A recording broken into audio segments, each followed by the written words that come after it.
following program is brought to you in living color. The music that's being played today is just small quartets with drum machines and a real cheesy kind of organ.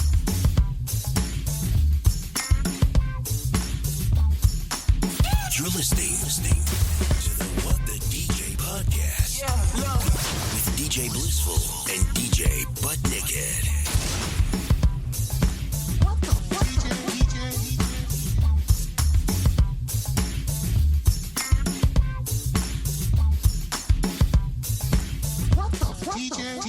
What's up, everyone? Welcome to another wonderful week of What the DJ. I am DJ Butt Naked, and this is my wonderful co-host, DJ Blissful. Hell yeah. And we are back, Jack. It's been a long time. We shouldn't have left you with a Back in the saddle again. We're back, Jack. So, yes, we've had a lot of things going on, and we have decided to take a step back and start looking at things for what they are. Fun, enjoyable, music related, something, at least just something that gets you out of your regular day. How about that? Yes. So, but before we get started, how are you doing there, sister? How are things going? I'm doing good, man. I'm doing good. Today was one of those days where, you take part in some delectables the night before and you wake up the next morning and you're like, oh shit, I'm still on the ride. Good night. I'm still riding. What in the world was happening with those mushrooms? It made for a very fun breakfast outing with my husband. Thank God he loves me. He's just like, yo, are you still? I'm like, yeah, yep, yep. I'm about to smash on this breakfast plate. Oh my goodness, that's awesome. And then I got to make one of my own little corny dad joke. Oh, did you? I did. Uh-oh, what we need to know this. Brittany's got a corny dad joke. Here we go. I'm ready for this one. It was actually pretty cheeky, and I don't think me or my husband or the teller was ready for it. Mm-hmm. But my total came out to whatever the total was. And I thought I was going to be able to give perfect change. Mm-hmm. And I did, except that I gave 5 cents over, which meant I would need the most hated rock group of the late 90s and early 2000s back. Uh-oh. And I said that out loud. I'm going to need a nickel back. All right. I don't want no pennies. I want the most hated rock group of the late 90s and early 2000s. Let me guess. You got a stone cold, just straight face like. From my husband. I laughed, the teller laughed, and she's like, no, that was pretty witty. I wasn't expecting that. And my husband's like, you fucking lame-o. Like, whatever. You married me. You're stuck with it. You're stuck with this, man. For life. Oh my It was a lot wittier than how I just said it, but you had to be there. Yes. I mean, you had to be there to applaud. How have you been? I've been great. I've been the observer lately. I've been the observer, and I've been trying to put myself in various situations.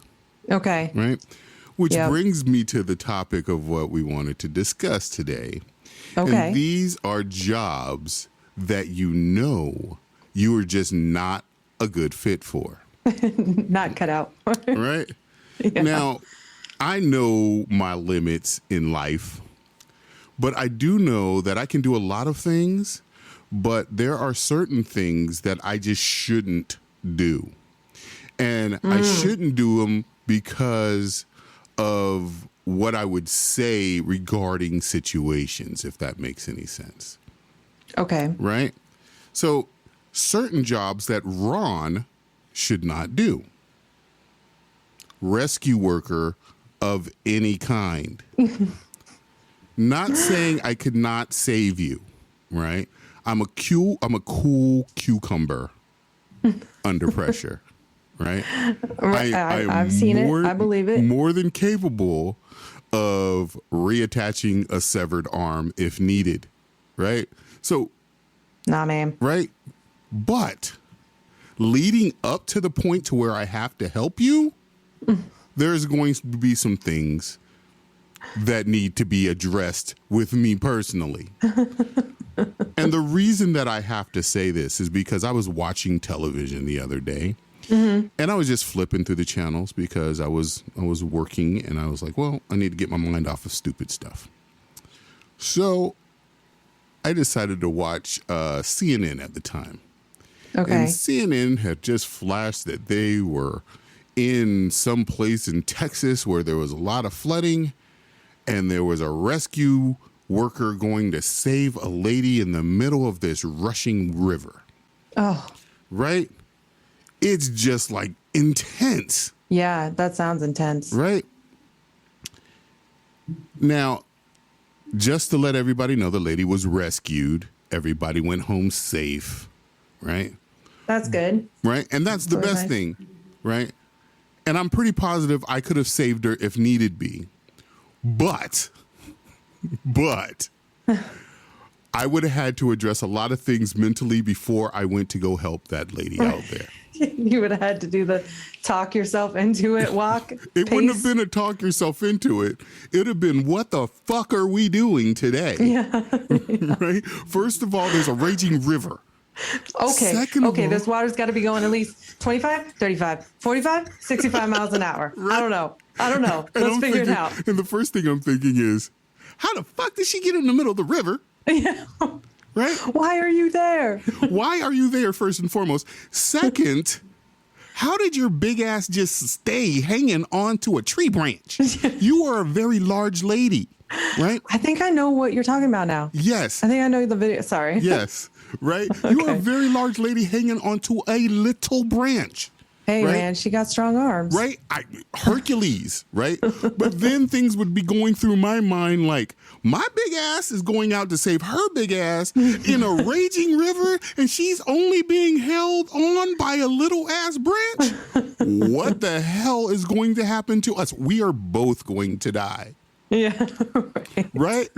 And then after I got to that point, right, I'd probably get out there and be like, swim and get her.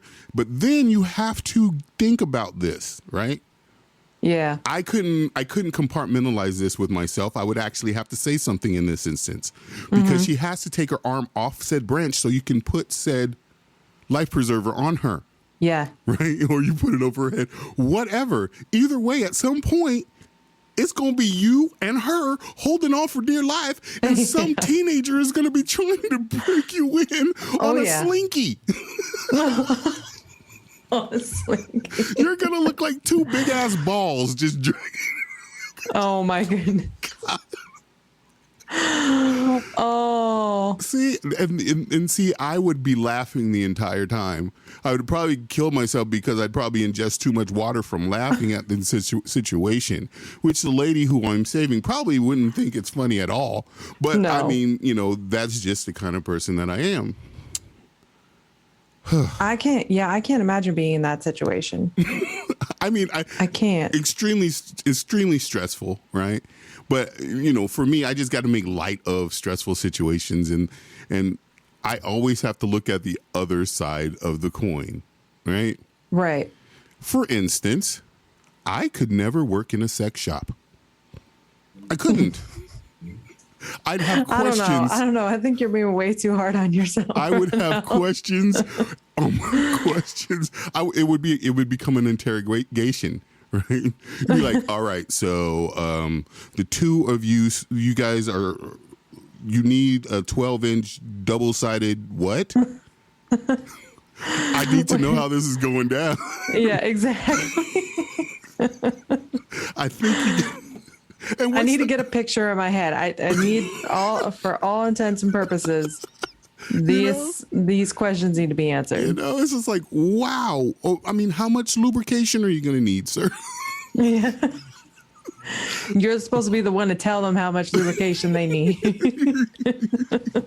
These are the things where you're just like, Oh, man, I probably wouldn't be cut out for that job. I'd probably, have to excuse myself and just be like, hey, not for me. it's funny to think about that. To think about, how you wouldn't be able to handle a situation. I'm sorry, just get through working at a sex shop without laughing. Yeah. Okay. See, you're thinking about it. You're like, yeah, I would have questions. There's all sorts of questions. And, it's human nature, really. But, it's, I wouldn't, I would be like, it'd be a job that you would learn something new every day. Yeah. I mean, well, I guess what I was trying to say is, sex isn't always that serious. No, it's not. I mean, the people who get paid for it probably take it pretty seriously. Well, that would be another job that I don't think I would ever be able to do. Once again, I think you're being too hard on yourself, man. I would have questions. I'd be like, listen, I know you hired me for a specific duty. I can't make it past your peg leg. Me and you would have to. We're playing. Can we play pirate? I don't know. I'm gonna need you to role play for me, man. Okay. I know you're paying me, but just get on with it. But since you pulled off your wig, lady, you look like Dr. Evil. Oh man, Dr. Evil with a wig on. That picture just made me really happy. Wait, hold on. Really? That's weird. But yes, those are. I mean, anything along that line, I guess, probably wouldn't be the best source of employment for me. Yeah. I'll go with one of my hubby's best used phrases. If it means paying the bills, I'll pick fly shit out of pepper. You know what I mean? Yes. There's not a lot of things that I can picture not being able to do, except for one. Okay. And it's not a job. It's not an occupation, as far as I know. I would never be able to be in a breakdance battle. Oh, why not? Mostly because I don't have the wrists or the ankles for it. But I've been watching these lately. I mean, I've watched them all the time, and I love dance battles. But that's one of those things that when I watch it, when I see it, I'm just like, holy shit. Like, how are they doing that? Yes. How are they keeping that much tenacity while they're doing it? Breakdancers have elevated the game from when I was a young breakdancer. Yep. It's completely different, right? Oh yeah. I mean, if we was DJing and another DJ crew came up and was like, "You get served, meet us on the dance floor," I'd be like, "Eesh, we got served." That's what I'm saying. I'm like, oh, I'm about to die today. Oh wait, I'm about to dance. But we got a rabbit in the hat. We have to call the homie Charles. We're like, Charles, it's you, bro. Exactly. Yes. Get him. That would be the first person I would call. Oh my like gosh. a game show. Hey, can we call the homie? Yes. Or the great Ron Gatsby. Yep. But he'd be on that voguing. Man, he tears it up. Man. Yeah. I was talking to my Tone the other day, actually yesterday, and we've come to a realization. We're getting older in the nightclubs, right? Yes. And at some point, I mean, everybody has this realization at some point in life. And in DJs, lives, we kind of can keep rocking it to the point to where it's no longer fun to play the music that you're listening to. Right? Now, I still love all the stuff that I play because I love the stuff that's going to give you energy and help you put it out. Right? Definitely. But a kid, I'm going to call him kid because I believe he just turned 22, right? And he was like, yo, it's my birthday. Just turned 22. And this is how you know you're getting old. Because the first thing out of my mouth wasn't, happy birthday, young man. No. It was like, damn, I got kids older than you.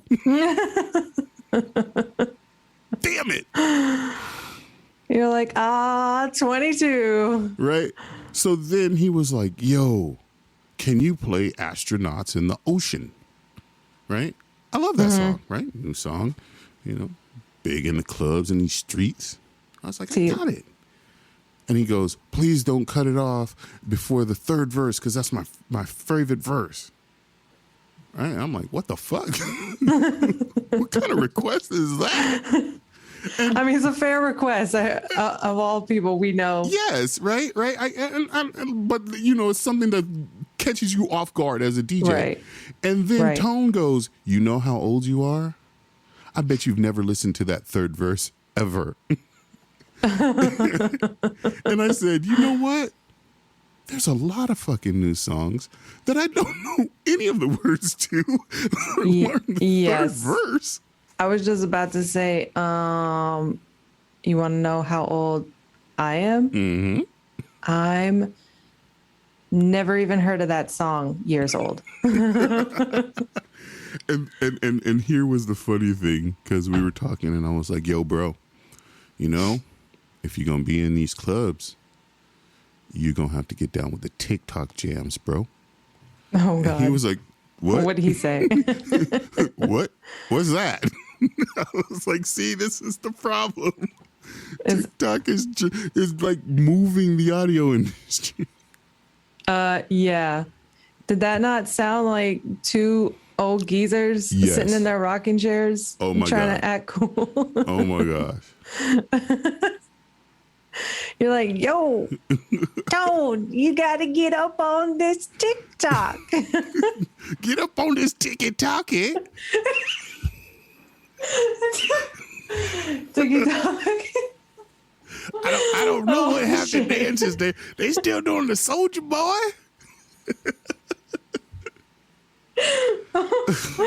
Oh shit. Yeah. Man, the years are coming for us. Okay. All right. Big Brother Bruce. What has Big Brother Bruce got for us today? Notice that the stiffest tree is most easily cracked, while the bamboo or willow survives by bending in the wind. Ah, words to live by. And our experiences with bamboo, there was a lot of bending in the wind, boy. There's a lot of bending in the wind, and you didn't want to be downwind. A lot. All right. And with all that, thanks for listening to us talk about everything under the sun. And hopefully you got your mind off of a little bit of craziness that may be going on in the world. And if it's not, well, at least you got to hang out with two crazy ass people. Ow. So I am DJ Butt Naked, and this is my wonderful co-host, DJ Blissful. Hell yeah. And together we are What the DJ. Peace. Ladies and gentlemen. This is the What the DJ podcast. What the DJ? And we out. We out. Yeah, boy. We out. We out. Yeah, boy. We out. We out.